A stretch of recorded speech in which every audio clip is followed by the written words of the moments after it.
Teníamos pensado hablar el día de ayer de un tema bastante polémico, pero que es importantísimo porque toca la vacunación, los trabajadores indocumentados en Estados Unidos y la discusión de si estarán o no incluidos en el grupo de quienes tienen que ser vacunados en medio de toda esta pandemia, vacunación para el COVID-19. Y yo quiero hablar de ese tema y quiero saludar ya a Manuel Orozco. Hace mucho tiempo no nos veíamos. Él es hoy director del Centro para la Migración y Estabilización Económica de Creative Associates. Saludos hasta Washington. No puedo dejar de preguntarme qué pensaste de los eventos que ocurrieron ayer en el Capitolio en la era Trump. Bueno, pues es la democracia en pleno, el ejercicio de la desobediencia civil, y realmente es un tema que no ha concluido ayer, va a continuar. Sin embargo, pues esto es lo que hace este país, lo que es un proceso, un país con una discusión, un debate abierto en el consenso y el disenso, y seguimos adelante.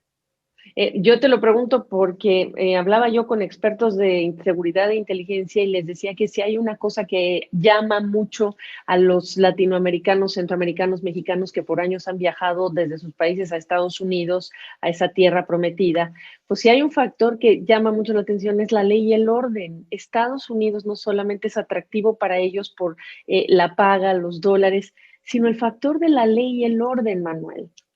Claro. Miren, Estados Unidos tiene una cultura política bastante eh, definida en términos de que para los americanos la política se determina en función de dos elementos: la responsabilidad y la libertad.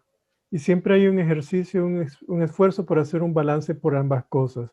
Y obviamente a veces se llegan a los extremos de la transgresión política, en donde la desobediencia civil pues se presenta. Y ayer creo que fue un ejemplo de eso.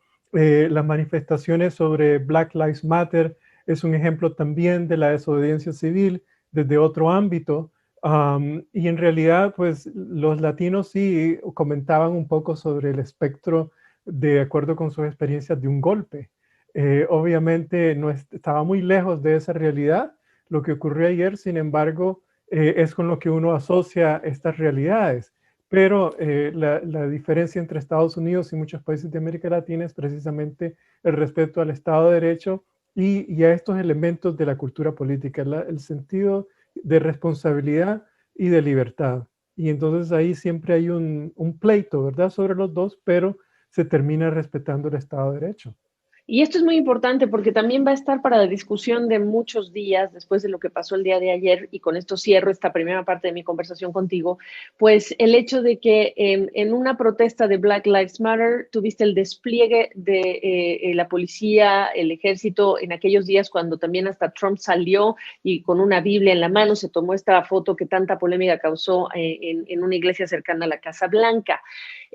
Y los manifestantes negros y no negros, pero que estuvieron afuera en esos días, dicen, mira lo que es la protesta blanca. Termina la protesta blanca con muy pocos arrestados y simplemente un saludo del presidente diciendo, les mando un beso, vayan a casa en paz. Si fuéramos nosotros, y eso se dijo en todas partes, si fuéramos nosotros, Black Lives Matter, otro desenlace estaríamos narrando el día de hoy. Simplemente para que se entiendan estas dimensiones sobre las que se va a analizar lo que pasó ayer. Manuel Orozco, tú estás aquí porque el gobernador de Nebraska hace 2 días dijo algo que preocupó a muchos, y era que no iba a haber vacunación para aquellas personas indocumentadas. Pero voy a ser más precisa. Se le hizo una pregunta en relación con la vacuna y los indocumentados en las plantas de procesamiento de alimentos. Lo que él dijo fue, en esas plantas no entran trabajadores indocumentados, por lo que no tendremos que pelearnos con ese problema.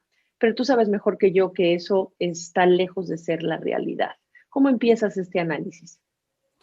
Bueno, hay diferentes formas de ver esto. Una es que en temas de política pública, el ruido político predomina en relación de a qué cosas, qué servicios se proveen por parte del Estado y a quién se les provee. Y obviamente el tema de la vacuna está en el centro de este debate. La calendarización, de hecho, de quién va a recibir la vacuna, en qué momentos, ha sido un tema sujeto pues a decisiones políticas, pero eventualmente lo que predomina es el método científico. Y en ese sentido, el ruido político pues de alguna manera no prevalece, porque por lo general lo que se entiende es que el riesgo médico, el riesgo de salud de no vacunar a una persona no solamente tiene efectos directos sobre esa persona, sino sobre la comunidad.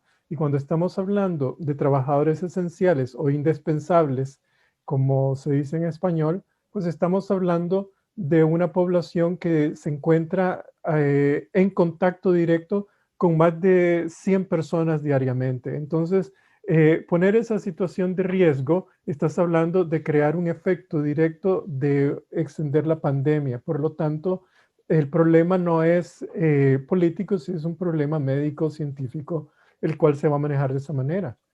Y es un tema ético al final del día, porque ¿qué doctor está pidiendo en este momento los papeles de los trabajadores o de los pacientes, mejor dicho, para ver si les da uno atención médica? Pero al final del día, Manuel, el tema es que se sentó y quedó ahí sentado y estamos en un momento de mucha polarización. Se entiende que la vacuna es universal, así lo han dicho las autoridades médicas, pero preguntarte cuánto esto puede convertirse en un tema al que se le saque provecho político en medio de esta polarización y de qué universo de indocumentados estamos hablando en Estados Unidos para dimensionarlo. Bueno, la dimensión de esto, estamos hablando que en Estados Unidos hay 10 millones de indocumentados.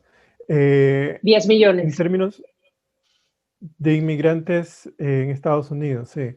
Ahora, en términos prácticos, son un 20% de la población migrante en este país y dependiendo de qué estado, pues el número de indocumentados es mayor que en otros. Por ejemplo, en el estado de Nebraska, estamos hablando del 40% que están sin papeles. En otros estados como Alabama, como Texas, está llegando al 30%, etcétera. Entonces, dependiendo de esas poblaciones, pues en Nebraska hay unos 60,000 indocumentados, entonces los riesgos pues existen, ¿verdad?